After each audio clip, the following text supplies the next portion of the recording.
Now we go into the area of the mayor of Port of Spain. Mayor Tim Key has said that he is going to resign. The outcry came because of comments made, sounded like morality comments on a situation that was a tragedy and most unfortunate. The mayor did go forward to apologize, say that he was misquoted. However, that did not appease the many who thought it to be outrageous and blaming the victim. With me this morning is constitutional attorney Justin Phelps. Attorney Phelps, thank you so much for being with us. Good morning, Mr. Bishop. It is good to have you here. Rennie would be fantastic this morning. This morning, a lot of folks are probably breathing. I don't know if it's a sigh of relief. I don't know if if a message has been sent to politicians that you must be accountable. What do you take from the mayor's decision to resign? I think it was the right decision and the only decision open to him in a country that wants to be putting itself in the 21st century, which has the resources to be amongst the best nations in the world.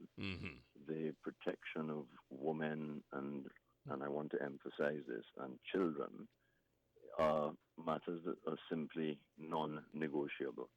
And we cannot have a situation where there is any equivocal opinionating about assaults, rapes, murders, and that type of thing anywhere near to women and children. So it's a non-negotiable issue, and therefore there was no flexibility or no discretion, in my personal opinion, open to the mayor, and he's done the right thing, and I think that he has set quite an admirable precedent, which is what leadership is about. So he's done the right thing. He's done it for the right reasons, from my understanding of his statement, and I think that is how I would encapsulate the present position regarding him. I really like the way you approach that, Attorney Phelps, because it's making it very clear. It is a precedent that he set there, but is one to be admired and one that you hope others will realize that you either check your head before your mouth goes forward, and if you don't do that, there is a price to pay. I think it's a good precedent, and I'm very happy it did not get to the level where he was fired, as was suggested by the opposition. Yes, well, we need to be careful that we understand the infrastructure available under the legislation. Yes, please. This was never a question of the Prime Minister firing the mayor, because the Prime Minister doesn't have that power. Exactly. It is not within his remit, and really it is not his concern. What has happened here, if you want to look at the political context, is that a People's National Movement mayor has made an error, and he has done the right thing and led the charge, if you want to put it that way, by setting the correct precedent and resigning on a matter of principle. Exemplary indeed, that is an admirable thing. Mm-hmm. However, what underscores it is the message that he has sent by the precedent that he has set, I think, is admirable for the more important reason that on the particular point on which he erred, this country cannot afford to be equivocal, and it cannot be negotiating with anyone who puts children and women at risk. So the fact that he is going on that particular point, I think, requires emphasis. I agree with that. I'm also interested in you explaining the process. As you said, it is not the remit of the PM to dismiss the mayor, but if a mayor had to be, as again, I agree with you, exemplary, admirable that he did resign. It was the best result. I think you were quite right on that. But if a mayor had to be removed from office, explain that process within our Constitution, please. Under the Municipal Corporations Act, the councillors elect the mayor, and they sit as what is referred to within the statute as a corporation. And therefore, the councillors would have had to have taken steps to remove the mayor. The council would have had to take the steps to do this. Yes. Now, would you say because of what has happened in the resignation, do you think that will appease the many folks across the world, here in Trinidad and Tobago and across the world, as far as this situation is concerned? Because there is the general concern in a number of ways that the face of Trinidad and Tobago has been compromised or damaged or compromised at best. A number of groups all over the world, they have been protesting against the mayor. How do you think this will impact that theater, as it were? Some damage is irreversible, as with all things in life, and some damage is reversible. The irreversible damage that has been done is the visibility it has given our country has been negative.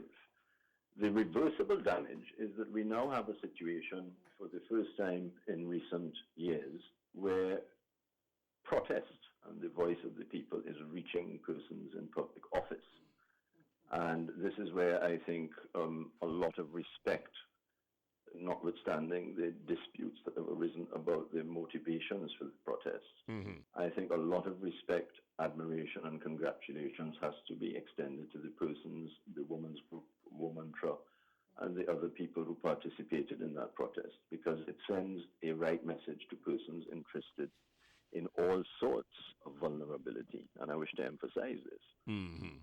Attorney. All people in this country concerned about vulnerability. If you are concerned about the vulnerable group being children, for example, or women, or the elderly, you now have a precedent set by these protesters that you go out and press, and you have, either because you have a different ethos in the new administration, or because the country is changing, you can effect change in that way. And I am very encouraged by that, and I think that they're to be congratulated. I do know that there is some debate or wider discussion as to whether there is not a more fundamental concern that our population should have.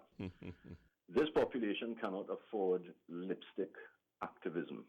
We cannot afford for single issue groups to advance single issues. We are not a nation that is as seasoned in protest and war and winning territory as larger nations that can accommodate single issue groups. And I don't want to be misunderstood by saying that. My point really is this. You run the risk with single issue groups in this country of being misunderstood to be concerned only with particular vulnerability. Indeed. And you also run the risk of acquiring, in the eyes of the great larger population, a sincerity deficit. If you were marching in connection with the Japanese girl's murder, I have conflicting reports as to whether she was as well sexually assaulted. But you were not out marching when Kiana Cumberbatch was found in a barrel in Santa Rosa. That is so that is so good that you head on that area. The voice you're hearing is that of Attorney Justin Phelps, who's with us this morning, because the selective protest and sympathizing with and finding a cause is something that has been raised by a number of people. Yes, and what if I had to choose between the two rival arguments as I understand them? One argument is we possess the right, the human right, and the constitutional right to protest according to what concerns us. The rival argument is that if you have a genuine interest in human rights, that ought to apply laterally to children as equally as it does to women, equally as it does to the poor, and all of the rest of our vulnerable groups. And if I had to choose one of those two arguments, I would be more attracted to the second. I think that fundamentally, if you are concerned about human rights, then you present me with a bizarre construct when you say to me that my concern about human rights will prompt me to act when a masquerader is sexually assaulted and murdered, but not when one of our children is sexually assaulted. Not a month ago, for example. We had a mother so delinquent, grossly delinquent, that she left a 5-year-old child with a man who sexually abused that child, and there was video evidence of it. I want a all-encompassing activism in Trinidad. I don't want a fashionable activism. I don't want a single issue group. I don't want lipstick activism. I want people who are at the same time emphatically and unequivocally and without flexibility advancing the rights of women, as well to be advancing the rights of children, as well to be advancing the rights of the poor, and so on. I am optimistic. That seeing what advocacy can do, activism can do, that folks will now understand the power they have and expand that into the areas that you're seeing. I think we're looking at incremental advancement, a major one, with the mayor resigning. And that is showing the power of the people, and I think it can be worked. And I hope, as you do, I'm sure, that the activism we have seen will now be more encompassing. I think you're absolutely correct, and as I said earlier, I think that those persons who were out protesting in City Hall need to be recognized and acknowledged. Indeed. And I believe that if my assessment is right, but this is a personal assessment, I think that the belief in the People's National Movement coming from the very top is that they act for the people, and they are a truly democratic body. But we mustn't misunderstand the two-party political system. A political party in Trinidad and Tobago is a huge piece of machinery. And on the fringes of it, you will have sycophants who believe that they advance their party's interest by defending anything remotely associated with that party. But in the PNM, the hierarchy of the PNM, surely it is now the message being sent to this population is, look, there is a new management in town.